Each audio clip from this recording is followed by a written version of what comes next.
जिनेंद्र दोस्तों, हमारे चैनल पर आपका एक बार फिर से बहुत बहुत स्वागत है। 6 सालों के अंतराल के बाद क्या इस बार जैन समाज चढ़ा पाएंगे तीर्थंकर नेमिनाथ जी की टोंक पर निर्वाण लाडू?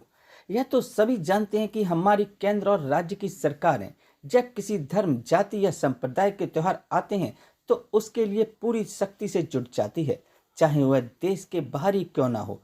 चाहे मक्का मदीना के लिए मुसलमान भाइयों को ले जाने की तैयारी हो, या फिर करतार सिंह गुरुद्वारे में आतंकी फसल बोने वाले पाकिस्तान में सिख भाइयों को जाना हो, या फिर बार बार हमारी जमीन पर कब्जा करने वाले चीन में हिंदू भाइयों को अमरनाथ यात्रा के लिए जाना हो।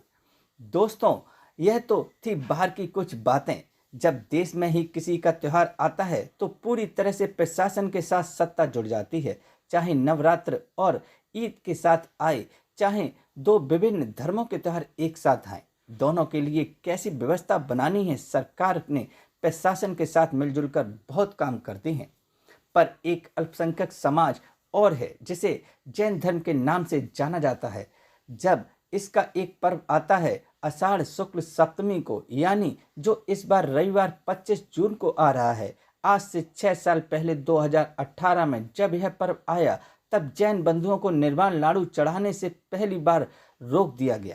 इतिहास में इससे पहले ऐसा कभी नहीं हुआ था। कहा गया कि उनके ऊपर चढ़ने से, लाडू चढ़ाने से तनाव उत्पन्न हो सकता है दो समुदायों के बीच में। शायद इतिहास में ऐसी किसी और धर्म के लिए सरकारें नहीं करती हूँ, पर जैन समाज जो केवल उस दिन हजारों की संख्या में जाता है, उसे ऐसे रोका गया कि अगले 5 साल तक उसे दोबारा ऐसा मौका नहीं मिला। तब बड़ी लाल कारखाना और तीर्थ क्षेत्र कमेटी ने जोर लगाया था, जो शायद अब 2023 में तो किसी जैन कमेटी ने जोर भी नहीं लगाया। 2018 में दर्शन के लिए 10,000 से ज़्यादा लोग गए थे जैन समाज से। वह संख्या 2021 में घटकर 500 रह गई। किसी समाज की कमर तोड़नी हो तो इस तरह की पाबंदियां बहुत कारगर होती हैं। शायद यही प्रशासन चाहता है और यही वहीं की सरकारें कि किसी तरह इनका वजूद मानो वहां से खत्म कर दिया जाए। क्या क्या हुआ इन 6 सालों में और क्या क्या हुआ उस टोंक पर पिछले 100 सालों में? तीर्थ की 1008 वंदन करने वाले संत ने 4.5 साल के परिवर्तनों पर क्या कहा? जब यहाँ पर 24 अक्टूबर 2020 को प्रधानमंत्री महोदय ने रोपवे का उद्घाटन किया तब क्या कहा? कितनी टोंकों का जैन समाज अब तक जीर्णोद्धार कर चुका है और किस तरह का?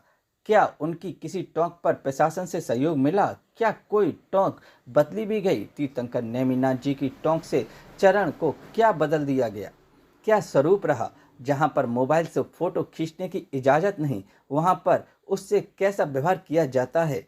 क्या इस बार 25 जून को आषाढ़ शुक्ल सप्तमी को जैन समाज पूरे दूसरे बड़े तीर्थ श्री गिरनार जी में 5वीं टोंक पर निर्वाण लाडू चढ़ा पाएगा? क्या हमारी किसी कमेटी ने प्रशासन में इस बारे में कोई लिखित अपील की और क्या जवाब मिला? 10,000 से 15,000 लोग जिस दिन, यानी सबसे बड़ी संख्या में वहां जाते हैं, अब 1,000 से भी कम हो गए हैं। इसके पीछे क्या कारण होगा, जानना होगा। दोस्तों, ऐसी खबरों को देखते रहने के लिए चैनल को सब्सक्राइब जरूर करें। धन्यवाद।